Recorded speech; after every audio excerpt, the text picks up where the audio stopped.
Yo, what up everyone, it's TyranitarTube, and welcome to 2017. That's what matters right now, alright? I mean, this video matters too, but hey, what do they say? New year, new me. Listen, it's gonna be a great year, okay? Just keep going. Happy New Year's, guys. 2017 is gonna be great. You all know it. I don't even remember 2016. Did that happen? Oh, there's a new Pokemon game out. Listen, it's gonna get better from here. It's gonna start with this video. So SOS battles in Pokemon. You all know SOS battles. A Pokemon can call for another Pokemon, and usually it's a Pokemon related to that Pokemon. But if you go throughout the different Sun and Moon areas, you'll find Pokemon that start to call different Pokemon, completely different Pokemon. So I've gathered the top 5 best secret lores hidden in SOS battles, because these Pokemon that are called for a reason. Alright, so coming in at number 5 is Tauros and Miltank. Now, Tauros and Miltank have always seemed like Pokemon that should be the same Pokemon but split as gender differences, but it's always been odd. Tauros was introduced in Kanto, Miltank was introduced in Johto, and they never really allowed the connection at all. They never even put it on the same Pokedex page. But come Sun and Moon, and they changed quite a few things up. Not only can you find Tauros and Miltank,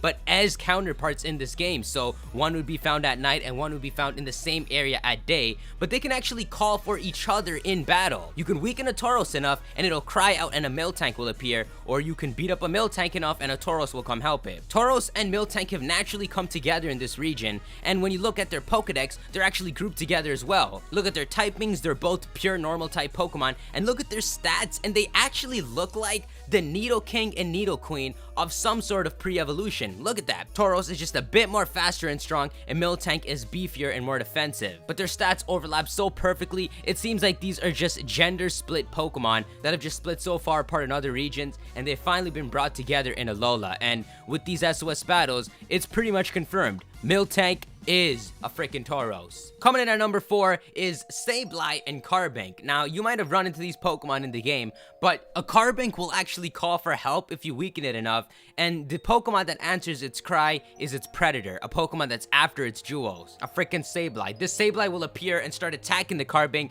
until it can get what it wants. This is nature in Pokemon. If you look through the Pokedex entries, it's said that Sableyes and sometimes Gabite hunt Carbinks for its gems, so this is just nature. This is Sableye making a living. Okay, that's not the number 4. The real number 4 is Marini and Cressola, and this actually goes with the Sableye and Carbink because these are Pokemon that just attack each other. They're predators that come down to kill the other Pokemon. It was always implied in previous games that humans eat Pokemon and maybe Pokemon eat other Pokemon, and it's obvious Pokemon have to eat other Pokemon, but in this game, they just make it gory. They make a Marini go after a Cressola and completely destroy the Cressola and leave bits of it as it walks away. It's just so weird to encounter these guys in the middle of a battle and they're fighting each other. It was one thing in horde battles, but when you weaken them so down and they're about to die and they call for help and then something comes to eat it, now that's hilarious. But here's the thing, you ever wonder why somehow Marini and Toxapex leave Cressola just in their wake? Don't they eat everything? Why would you just eat a bit of the coral? Well, it turns out these guys only want the little bit at the top of Cressola.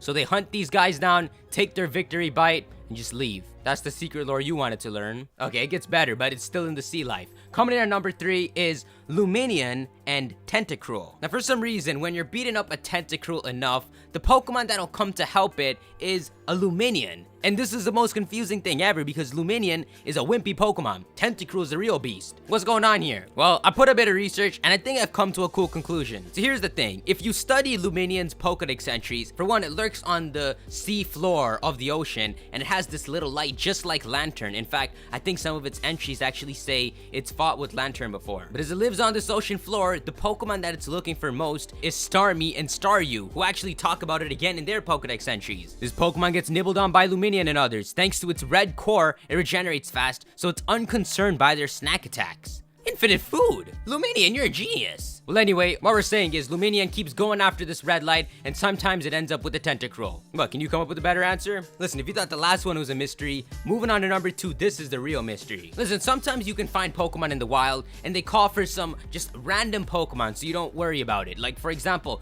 you can find a freaking Electabuzz, and it calls like a Happiny. Well, who cares? Let's not worry about that. But it'll happen again and again. You'll find a Pikachu, a Snorlax, a Lucario. For some reason, Happiny keeps popping up for different Pokemon. What's the deal? Why do all these Pokemon keep calling for these random Pokemon? Well, I put them all to a list, and I figured something out. There's a reason. Take a good look at this. These are the Pokemon that call for Happiny or Chansey. Pikachu, Clefairy, Jigglypuff, Electabuzz, Sudowoodo, Snorlax, and Lucario. Notice it yet? Well, look at Happiny and Chansey's Pokedex entries. It's always been this kind of motherly Pokemon. Happiny is grown to be this mother character that it just carries a freaking stone with it when it's born. He's like, I don't got a egg yet, but I'ma wait. What's going on is Sudowoodo, Snorlax, Lucario, these are all Pokemon that have baby Pokemon. That's what's going on here. Throughout the wilderness of Alola, if you find a baby Pokemon, there's gonna be like a Happiny or a Chansey that's looking over it. That's pretty much what's going on. It's so perfect. It works for Pichu, Cleffa, Igglybuff, Elekid, Bonsly, Munchlax, and Riolu.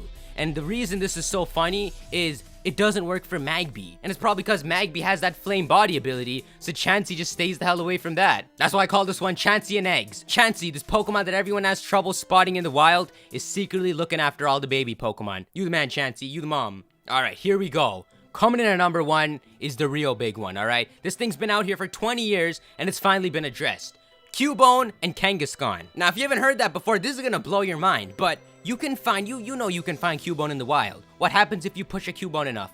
It's gonna cry. When that cry is heard, who would come for its rescue? Someone who can recognize that cry. And who comes? Kangaskhan. That's right. When a Cubone cries for help, a Kangaskhan comes to help it. Not a Marowak. A Cubone exists because its mother is dead. There's no Cubone that still has its mother. But if a Kangaskhan comes to help it, and we already have this theory that the baby Kangaskhan in the pouch of a Kangaskhan is a Cubone without its mask, then it all comes full circle. Kangaskhan can only be 100% female because it carries the chain of it having its mother, while you got Cubone here who doesn't have its mother. And by doing this in Pokemon Sun and Moon, they just finally linked the two evolution chains and finally implied that a Cubone is a Kangaskhan. Did I call Chansey the man? You the man, Masuda. You finally did it. Cubone and Kangaskhan are pretty much their own category of Alolan forms. You have a Cubone that grew up without its mother, it becomes this Marowak. You have a Cubone that grows up with its mother, it's known as a Kangaskhan. Now that's a mind blow. Let me know what you guys think about that. So yeah, guys, that was the top 5 hidden lores in SOS battles. I really like that. I really do like all the small touch-ups in these games. I do obviously have my complaints. I'll make videos on all that soon. In fact, let me know what other fun ideas you guys want me to make videos on in the comments below. Be sure to leave a like if you enjoyed this video, and I'll see you on the next video. Peace.